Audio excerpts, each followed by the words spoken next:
E o nosso assunto agora é a geopolítica. O presidente dos Estados Unidos, Joe Biden, assinou nesta semana um pacote de ajuda militar de 95 bilhões de dólares, que inclui recursos para a Ucrânia, Israel e Taiwan.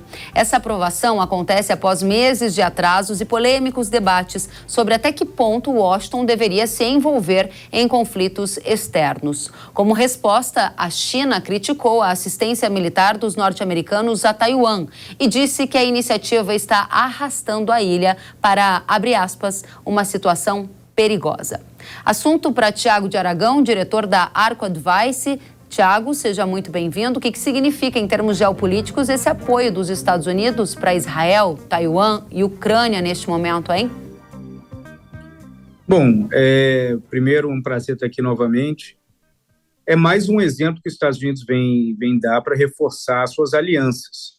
Seguindo a lógica do presidente Joe Biden, que é de fortalecer as alianças, ele vê esses gestos como não só táticos, ou seja, de importância imediata para cada um desses aliados, na Ucrânia em relação à Rússia, Israel em relação ao Hamas e Taiwan para poder aumentar sua capacidade de defesa, mas também não deixa de ser uma mensagem que está sendo enviada a outros aliados dos Estados Unidos, talvez não tão avançados quanto os listados, mas num momento onde, ao longo dos últimos anos, se viveu muita desconfiança de até que ponto os Estados Unidos estariam dispostos a se colocar fortemente a favor dos seus aliados. O Biden ele vem, ao longo da sua presidência, tentando reforçar isso cada vez mais.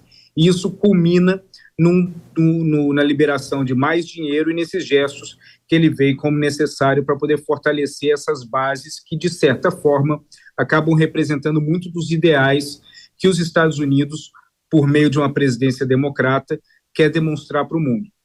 Você falou muito bem, por meio de uma representação de um presidente democrata, até porque esse debate está colocado na mesa em ano de eleição dos Estados Unidos, em que a política do Partido dos Republicanos parece ser contrária a este movimento de continuar suportando financeiramente países como, por exemplo, a Ucrânia ou até enviar ajuda para Taiwan. Se houver uma troca na presidência dos Estados Unidos, essa torneira que está pingando esses recursos, ela fecha? E como isso afeta o xadrez geopolítico? Certamente fecha, e isso acaba gerando um efeito dominó que não deixa de prejudicar, porque os Estados Unidos eles não têm interesses que são exclusivamente domésticos. Os Estados Unidos têm mercado no mundo, os Estados Unidos ele gera uma competição muito grande contra a China em diversas áreas, e quando ele não está atuante em relação aos seus aliados ou em relação a outras partes do mundo, não existe vácuo nas relações internacionais que não são ocupados. Então, a China vai ocupando esse vácuo. Então, a percepção de fortalecer os aliados não é uma percepção que os republicanos são contra, é um ponto de vista que o Trump é contra. Isso é relativamente novo na política republicana. Isso já gerou resultados rápidos, negativos para os Estados Unidos, como, por exemplo, quando o Trump decidiu, durante a sua administração, unilateralmente largar o acordo entre o P5+1, que são as 5 potências do Conselho de Segurança mais a Alemanha, e o Irã. Naquela época, o acordo visava liberar dinheiro que estava retido dos iranianos em bancos do mundo inteiro, em troca de um controle maior na capacidade de monitorar o avanço nuclear deles. Quando o Trump larga isso unilateralmente, todo o acordo se esfarela, a China ocupa esse vácuo, fortalece o relacionamento com o Irã, isso gera mais caixa para o Irã e o Irã volta a poder financiar Hezbollah, Hamas, Houthis, e aí você começa a desencadear uma nova situação no Oriente Médio. Tiago, a gente está dentro de um programa que é focado para a comunidade agro e muitas vezes há uma dúvida, né, de correlações entre todo esse cenário internacional e a geopolítica, com o que hoje tem se convencionado chamar também de a geopolítica dos alimentos. Você acha que a gente está num cenário de aumento do risco geopolítico em 2024 e com quais efeitos já observados dentro da comunidade agro, dentro dos mercados agro, na sua perspectiva? Naturalmente, nós vivemos um momento muito delicado, porque falar do agro é falar de logística. E o embate entre os Estados Unidos e China, nessa nova Guerra Fria, pode-se chamar assim, que existe em várias categorias, ela tem os seus pontos de estresse e os seus pontos de monitoramento, se uma situação está melhorando ou piorando, se dá pelas cadeias logísticas e pela forma que um país tenta atrapalhar a cadeia logística do outro.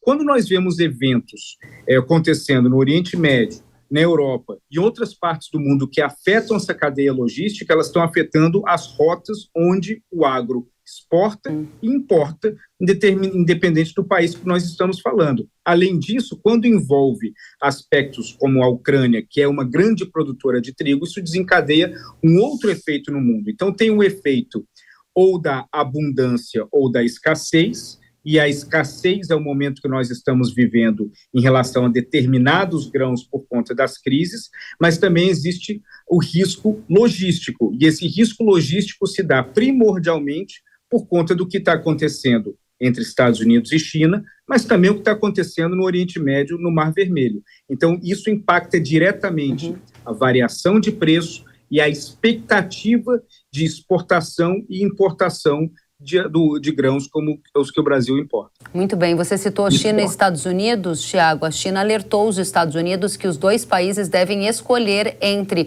abre aspas, confronto ou cooperação. Enquanto o secretário de Estado dos Estados Unidos, Antony Blinken, iniciou uma visita oficial lá na China, no país asiático. As relações entre China e Estados Unidos estão piorando na sua avaliação? Estão, e essa escolha que a China coloca, ela já foi tomada pelos dois países há muito tempo, que ela é conflitiva. Por quê? Primeiro que existem várias categorias de embate entre os dois países. Embate comercial, embate econômico, embate militar no Mar do Sul da China, embate diplomático, embate político, mas em cima de todos esses é um embate conceitual. E o embate conceitual ele não abre mais espaço para a cooperação, porque as visões de mundo elas são não só diferentes, mas elas são contraditórias. Então, o fato de existir esse ponto de vista contraditório em relação à propriedade intelectual, a produção tecnológica, a produção industrial, a manutenção e compra de áreas para produção de commodities e de recursos naturais em vários países do mundo, a China e os Estados Unidos têm visões que são antagônicas em relação a isso. Então, a tendência é que isso vai piorar ao longo dos anos. O problema é que nós ainda não sabemos o quanto isso precisa piorar para chegarmos num momento de ruptura realmente grave. A gente já tratou disso, mas a cada novo capítulo é preciso que eu te pergunte novamente, porque as coisas mudam rápido. Com essa piora projetada por você na relação entre Estados Unidos e China, a gente vai ver uma escalada da chamada guerra comercial, com quais efeitos colaterais para o agronegócio brasileiro? Sim, isso não é algo que nós vamos ter que, primeiro, nos acostumar, e segundo, que nós vamos ver isso se desenvolvendo cada vez mais ao longo dos próximos anos. As sanções, elas historicamente foram uma arma utilizada pelos Estados Unidos contra vários outros países. A partir do momento que o grupo de países sob sanção, eles aumentam, esses países liderados pela própria China, ela cria a capacidade de criar um ecossistema próprio, onde as sanções elas começam a perder valor. No entanto, os Estados Unidos ainda têm um poder muito grande por conta da dependência que vários países no mundo têm, tanto da China quanto dos Estados Unidos. A aplicabilidade de sanções específicas que abre uma vantagem para você negociar com os Estados Unidos, se você optar por fechar parte das suas portas para a China, isso é algo que vai começar a ficar cada vez mais normal. Isso vai fortalecer e sedimentar ainda mais os muros que dividem o mundo entre Ocidente e Oriente. E o Brasil, como um país que é uma potência global em termos de produção alimentar, é impossível que, cedo ou tarde, o Brasil se depare com uma escolha.